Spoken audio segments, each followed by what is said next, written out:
Wise Child by Monica Furlong, Chapter 3, The Herb Garden. "Do you really have a broomstick?" I asked Juniper. "Of course, over there behind the door. How else would I sweep the floor?" This morning the big room was quiet and peaceful. Juniper was busy putting wood into her bread oven.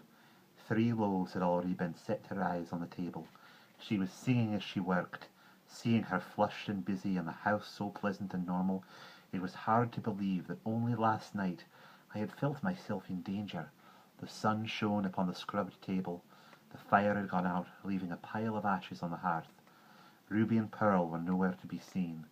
Before coming downstairs, I had looked at myself in Juniper's big bronze mirror, decorated with scrolls and tendrils, as if looking at myself once had created the habit.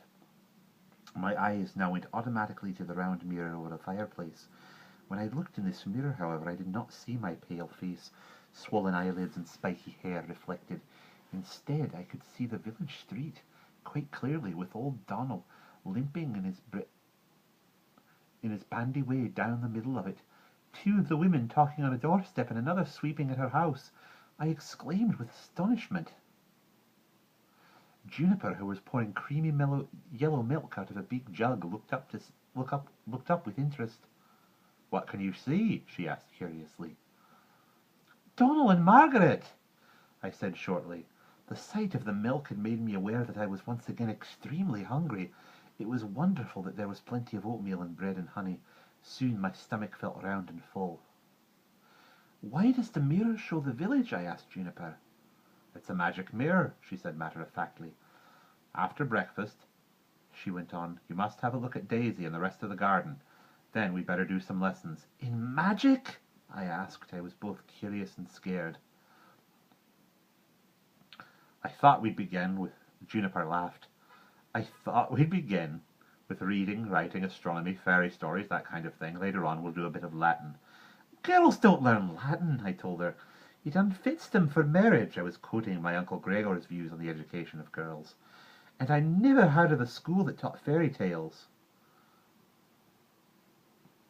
"All learned people learn in Latin," she said. "It's bound to come in useful. Fairy tales, on the other hand, are about real life." I could not make head or tails of this, so I changed the subject slightly. "Will you beat me?" I asked with interest. "What do you think?" "I think you will. All teachers beat children to make them behave." "Will you be disappointed if I don't?" I thought this over. It was a difficult point. "I don't like anything that hurts," I said finally. "On the other hand, I don't want to be a spoiled child, more than I am already, that is." "Are you spoiled, Wise Child?" "My cousins always said so, and Bridget from the Beyond. If you noticed after Mass and the other day." "That's not how I see you, at all." After breakfast, Juniper began to wash up the dishes, and she asked me to sweep the floor. I fetched the broomstick to humour her, but I thought I'd better have the housework problem out with right away. "I don't like cleaning or dusting or cooking or doing dishes or any of those things," I explained to her, "and I don't usually do it. I find it boring, you see." "Everyone has to do those things," she said. "Rich people don't," I pointed out. Juniper laughed, as she often did at things I said in those early days, but at once became quite serious. "They miss a lot of fun," she said, "because apart from that, keeping yourself clean, preparing the food you are going to eat, clearing it away afterwards, that's what life's about, Wise Child. When people forget that or lose touch with it, then they lose touch with other important things as well. Men don't do those things." "Exactly.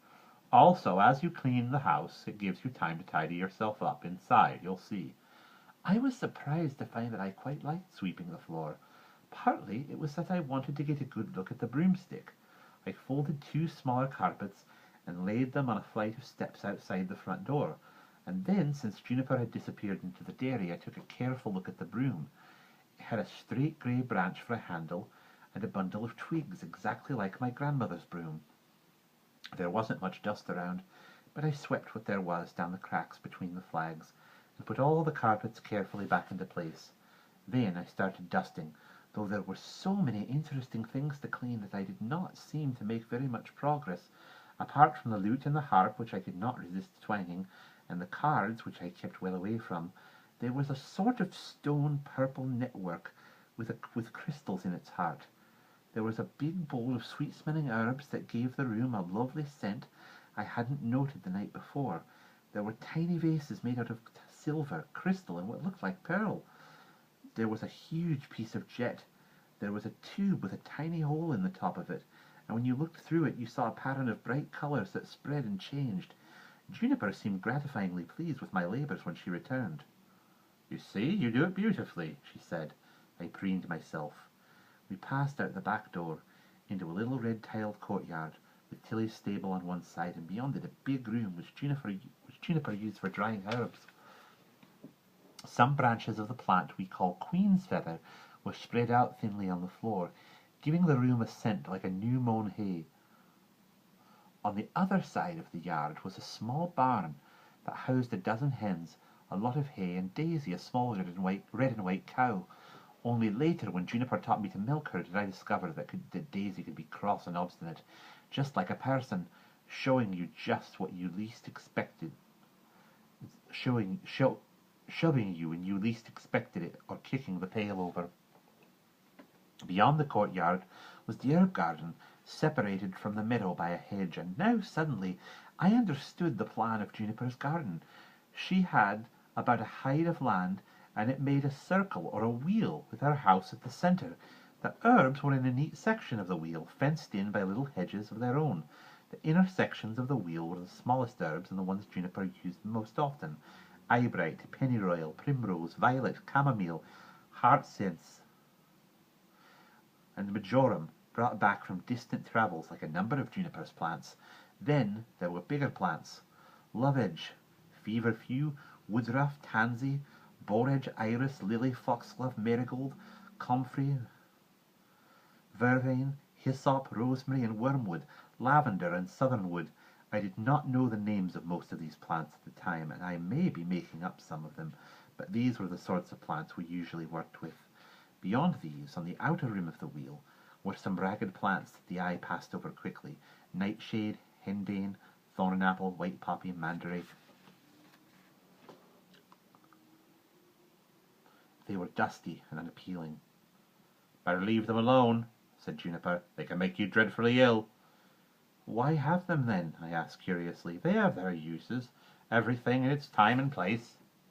The herb garden was quite unlike the flower garden at the front of the house, where plants grew thickly planted in beautiful wilderness.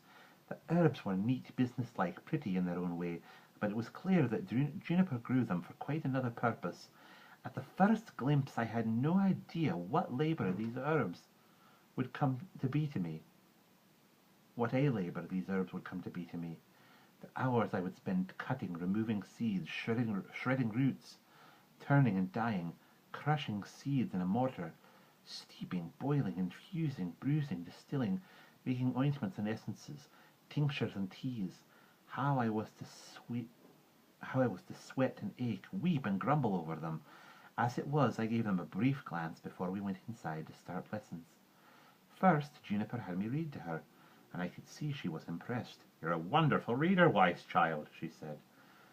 Then she handed me a wax tablet in a bone frame, and I wrote slanty writing on it with a silver stylus. I wrote my name and the names of some saints. It was not very good, but Juniper said, "The stylus is a present to remember your first day as a scholar."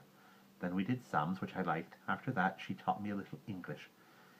"English!" I said scornfully, like all my countrymen of our neighbours. "You never know when it will come in useful," she said. I could see that my education was going to be an unusual one. Better than spinning and weaving," I remarked. "Oh, you'll learn those too," I groaned. "That's what girls do. I hate doing what girls do." "Here, you will never learn anything just because girls do it.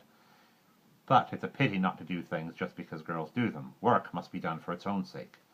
We paused.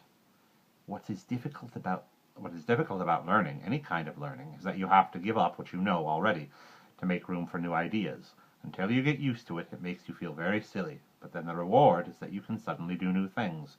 Children are much better at it than grown-ups, especially if nobody beats them. "I don't understand," I said crossly. And we'll pause there.